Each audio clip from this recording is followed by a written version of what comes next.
Let us pray for our own personal intentions.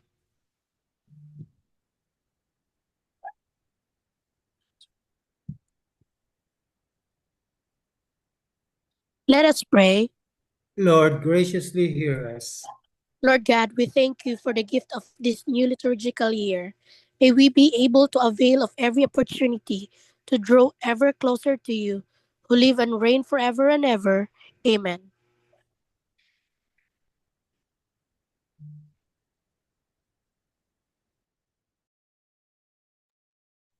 I The don't think first Jonathan reading. is here. Okay.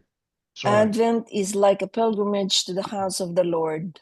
Today, the prophet Isaiah invites us to undertake such a pilgrimage that we may learn from the Lord his way of peace and fruitful collaboration, two gifts that we need so badly nowadays. A reading from the book of the prophet Isaiah. This is what Isaiah, son of Amos, saw concerning Judah and Jerusalem. In days to come, the mountain of the Lord's house shall be established as the highest mountain and raised above the hills. All nations shall stream toward it.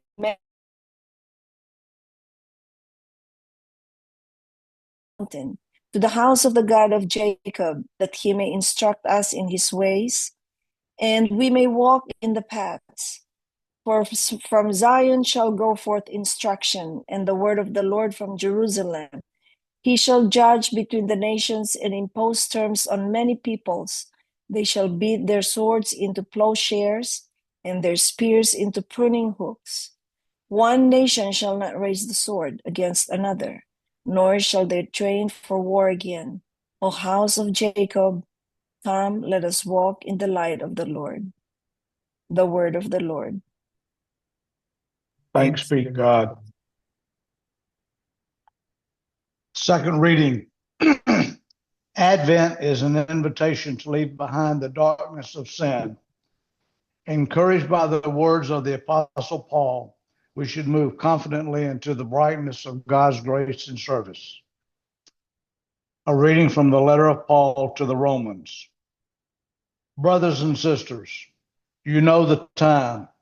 It is the hour now for you to awake from sleep. For our salvation is nearer now than when we first believed. The night is advanced, the day is at hand. Let us then throw off the works of darkness and put on the armor of light. Let us conduct ourselves properly as in the day, not in orgies and drunkenness, not in promiscuity and lust, not in rivalry and jealousy, but put on the Lord Jesus Christ and make no provision for the desires of the flesh. The word of the Lord. Thanks be to God.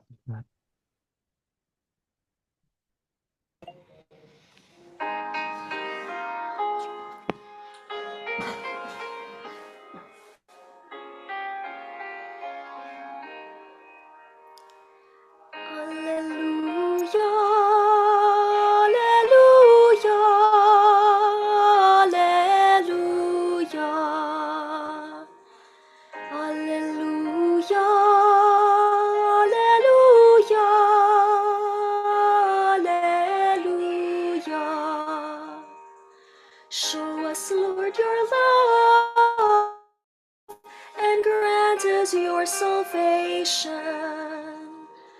Alleluia, alleluia, alleluia.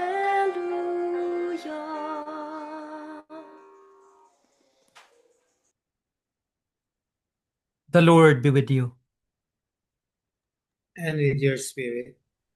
A proclamation from the Holy Gospel according to Matthew. Glory to you, O Lord. Jesus said to his disciples, "For it was in the days of Noah, so it will be at the coming of the Son of Man. In those days before the flood, they were eating and drinking, marrying and giving in marriage, up to the day that Noah entered the ark. They did not know until the flood came and carried them all away. So it will be also at the coming of the Son of Man. Two men will be out in the field. One will be taken and one will be left. Two women will be grinding at the mill. One will be taken and one will be left. Therefore, stay awake, for you do not know on which day your Lord will come. Be sure of this. If the master of the house had known the hour of night when the thief was coming, he would have stayed awake and not let his house be broken into. So too, you also must be prepared, for at an hour you do not expect, the Son of Man will come. The Gospel of the Lord. Praise thee, Lord Jesus Christ.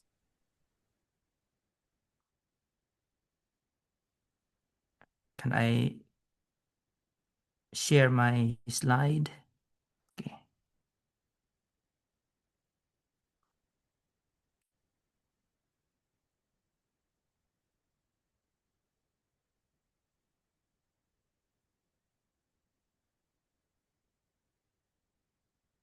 Hold for a while.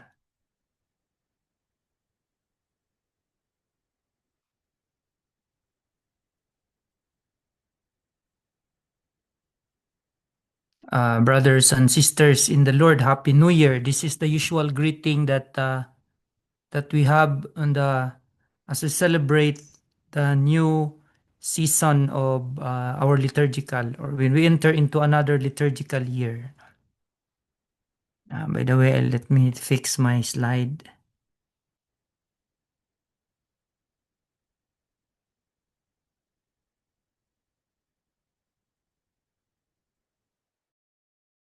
Okay.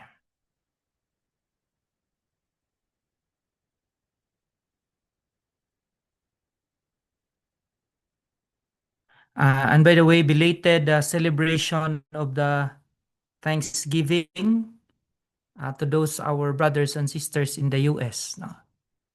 Earlier, I shared with Doc says, people are saying, Father, are you not stuffed? No? So I hope you're not stuffed with all the turkey and all the sumptuous food you've been sharing with your loved ones. Okay, we go back to our celebration. So, anyway, before I continue, thank you for including in the prayer Father Levy, Father Fernan, who have been celebrating their birthdays. No? Today is Father Fernan. The other day was Father Levy. Then, okay, thank you also to, I think, Rod, who shared to us early this week or in the middle of this week about the liturgical calendar. It's so good that those who are not very familiar of how our liturgy works in the interliturgical year, excuse me, it's good that you will review, no, how that we start with Advent followed by Christmas. So we have a calendar that we use, no, in to the calendar, civil calendar that we are using. So anyway, I hope as you go to your different churches, you would see the Advent wreath. And for those who have attended the Mass this evening, we already have blessed the Advent wreath, no? And it's full of symbolism. And for sure, you have some information, your bulletin or the catechesis provided to you, what are the symbols. But we are encouraged not just to have our Advent wreath in our churches, but even in our homes and in our workplaces. No? Because this is a very good reminder of our preparation. Okay, so I will not be going into the different symbols here, or we just run through it. No? So it is usually, so you would see here the evergreen, usually made up of evergreen branches or boughs placed in the circle topped with 4 candles. So we blessed it, and the candles have there are 4 candles to represent the 4 weeks of our preparation, our waiting, hoping, longing, and expectation for the arrival of Christ. And of course, the different candles symbolize different meanings. No, the candle of peace, candle of hope, no, candle of joy, no, and what's the other candle that I forget? No, okay, so It's then the love. yes, Ping. It's love. Okay, the candle of love, no? Then of course, the circle, meaning God is forever, no? The Alpha and the Omega, no? And the other, so it's full of symbolism. So I hope you make use of these symbols to also remind you every day, especially in the season of Advent. Now, in the previous year, in the previous liturgical year, we have been accompanied by Saint Luke. And he is an evangelist who persistently invited us to mercy, compassion, forgiveness, and attentiveness to those in the margins. Now, as we begin with another year of grace, so it is fitting to ask ourselves. We always try to evaluate ourselves where we are at this time. So, what gifts from helped me grow as a disciple during the past year? So, I would encourage you to have your own introspection about it. By the way, if in many of our parishes, I think most of the parishes will have Advent recollection. I hope you can also avail of that, no, as your spiritual preparation. Then there's also penitential service, so you can just check in your parishes, so you can you won't miss it. Okay, so in the past year, have you become more charitable, more obedient to God's will, more grateful, more committed to service, or become more steadfast in your faith? So what have you become now after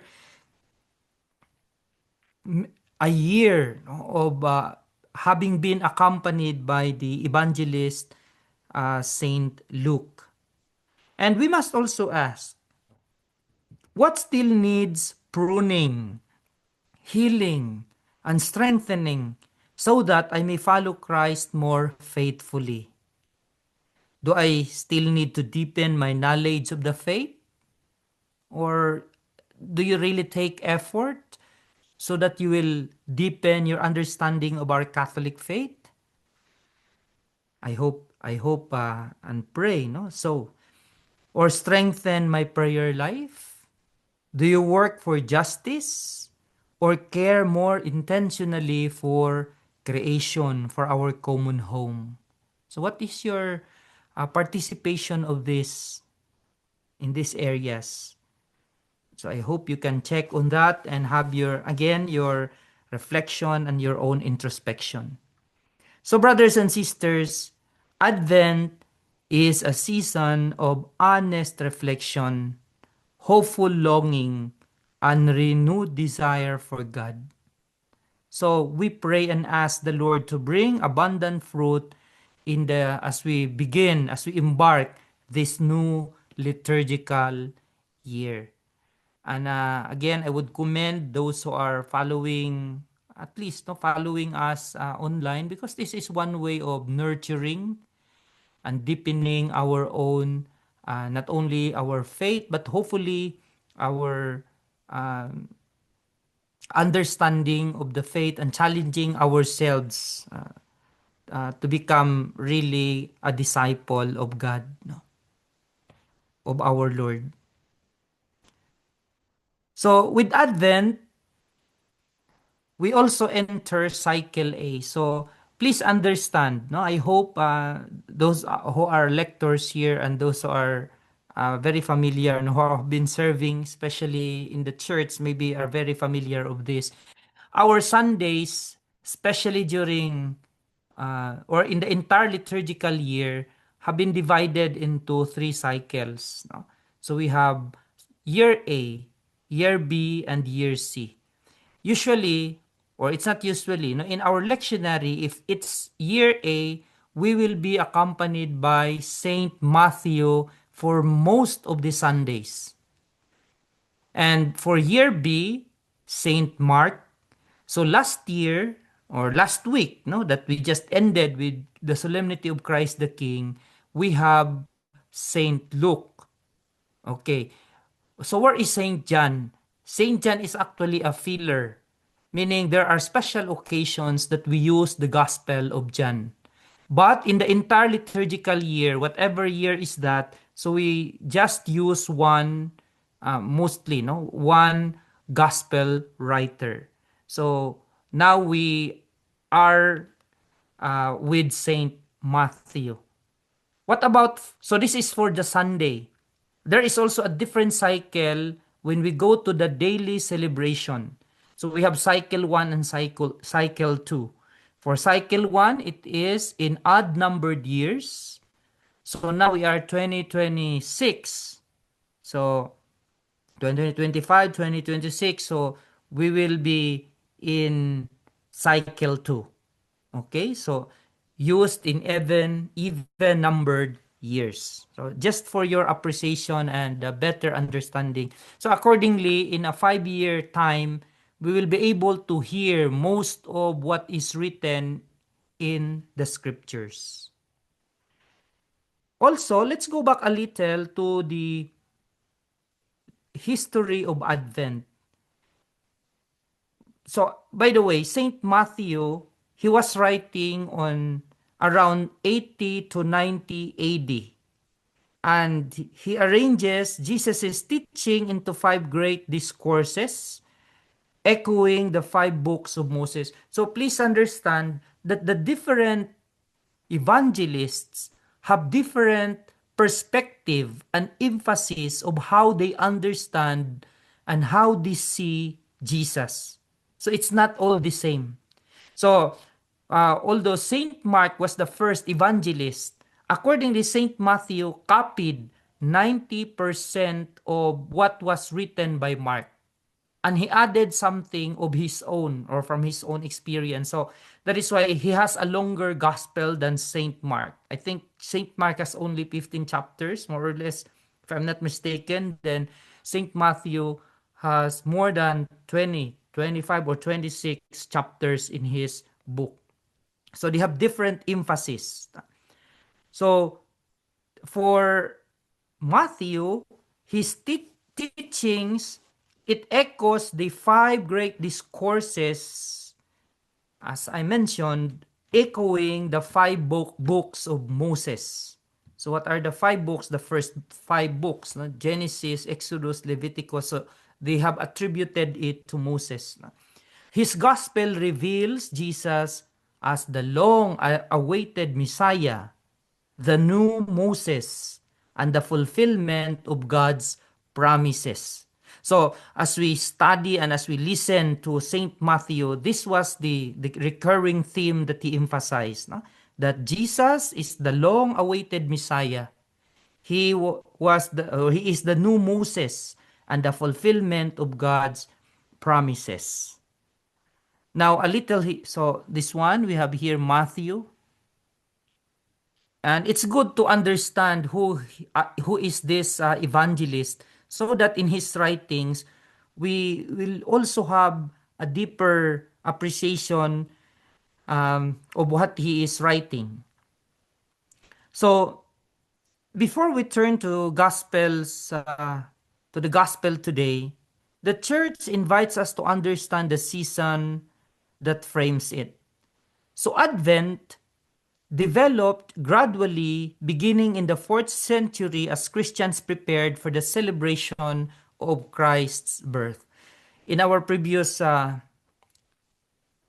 in my previous sharing, I think I mentioned this, that for the early Christians, the first feast that they really have celebrated was the Easter season. So it was only later on that they started celebrating Christmas. So it was in the latter years, no? But it was first, it all started Easter. Then later on, during the 4th century, so they started already celebrating Advent.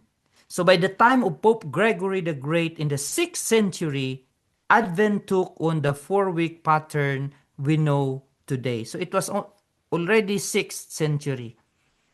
So this one here. So if our civil calendar named the first month as January from Januarius, which is most likely referring to Janus. And who is this Janus? He is the Roman god of beginnings, doorways, and transitions. And Janus is famously depicted with two faces, looking to the past and future. So Advent is also a season of looking into directions, backward to Christ's first coming in Bethlehem and forward to his final coming in glory. Okay, so there are two things mentioned here. During Advent, we are preparing ourselves for the coming of Jesus at Christmas, also for his final coming. But it's not only that. Saint Bernard of Clairvaux, no, he's one of the philosophers in the Middle Ages and of course a theologian, said that there is also a middle coming. And what is that? The daily and hidden ways Christ enter into our lives. Okay, so there are three comings after all as we prepare for the coming of Christ. So it's not just 2,000 years ago during his birth or somewhere in time when the Lord comes to judge all of us, but he is coming every moment. So today's reading invite us to live with eyes open wide. Isaiah in the first reading paints a breathtaking vision of the world God desires. And it's a very famous text from the writings of Isaiah when he said, the swords will become plowshares, spears will turn into pruning hooks, nations walk in the light of the Lord, and peace triumphs over violence. Advent begins with a promise. This is where God is leading history. The mountain of the Lord's house will rise, and the people will stream toward God's peace. But Isaiah also gives an invitation. Come, let us walk in the light of the Lord. So we are all enjoined to walk in his light. So the future God promises must shape the choices we make today. So that is the first reading.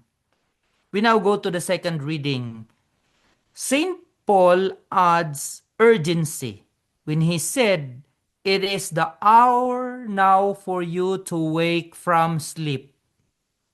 Because what happens when we are asleep, of course, we do not know what's happening around us.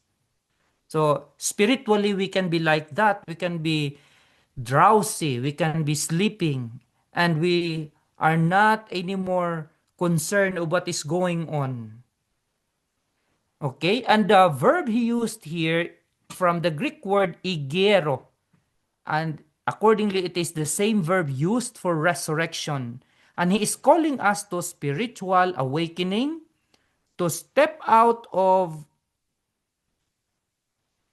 darkness and put on the armor of light. So, Advent is not just passive waiting. It is active readiness. So that is why we also liken the preparation for Advent as joyfully waiting. You know, when someone, example, you're expecting a friend or a loved one to come home this holiday or during Christmas time, for sure you would be very excited, especially if he has not been coming home for a while. Okay, so that is actively your active readiness. So there is that excitement. Then Jesus in today's gospel from Matthew gives the command that shapes the season. He said, stay awake.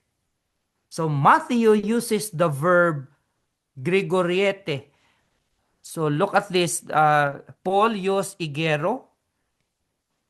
So these are the play of words, no, from the original translation. But it's very interesting because what is said here, to be alert, to be attentive, and to stay watchful. If Paul urges us to be awake, from our sleep, no? To be awakened, Matthew has or is telling us that do not just be awake, but you must be attentive. You have to stay watchful. And because Jesus describes his coming as sudden, unmistakable, and decisive. And it is like lightning flashing across the sky. No one knows the day or the hour. Okay, so, and in some text, he said that he's like a thief that comes in the middle of the night. So, the disciple must live with spiritual attentiveness or a readiness rooted not in fear but in love. Now, the question here is, how do we stay awake? So, my dear brothers and sisters, by recognizing Christ coming, not only in the past or the future, but today. So that is the secret of becoming awake, because we do not just recall what happened 2,000 years ago during his birth, or in the future that he promised to us that he would come. But every day, God comes to us. He comes in the word proclaimed. When you attend the Eucharist, or just like what we are doing online, God is speaking to us through His words.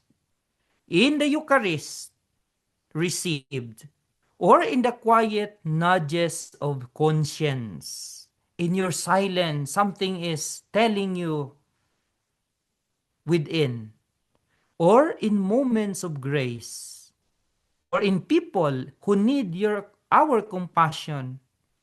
In opportunities to forgive, and in the stillness of prayer. And these are just some examples. So the Lord can reveal Himself to us. The saints, for instance, I believe it was Saint Francis of Assisi or Saint Ignatius of Loyola would tell us that by just looking at nature, just looking at the trees, or maybe just a flower, you would marvel at the greatness of God, or the Creator, by just looking at the beauty of creation. It is telling us that someone creates all this nature, all this beauty. So, He comes whenever we open our hearts to His presence. So, the question there now is, maybe Jesus has already come, but you have not recognized Him because you are so preoccupied. So that is why we have this time of preparation, to declutter ourselves, to immerse ourselves in prayer and in reflection, and to become more attentive to His presence. Because He arrives, He comes today. No? Advent is actually a Latin word, adventus, meaning coming or arrival. So, Advent teaches us to see with new eyes, to listen with awakened hearts, to cultivate a relationship with Jesus that grows daily, to walk in the light as Isaiah urges, to wake from sleep as Paul commands, and to stay awake as Jesus insists. So brothers and sisters, may this Advent be for each of us a season of renewed awareness, our deeper longing, and joyful readiness, so that whenever Christ comes, He may find us watchful, faithful, and overflowing with hope. May God bless us all. Amen.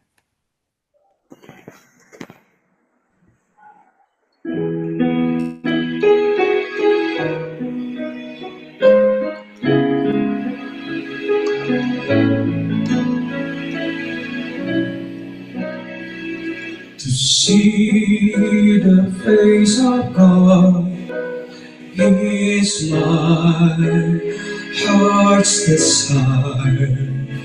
To gaze upon our Lord is my one desire. To see the face of God is my heart's desire. To gaze upon the Lord is my one desire. For God so loved the world, He gave His Son, His only begotten Son. God so loved the world, He gave His Son, His only begotten Son.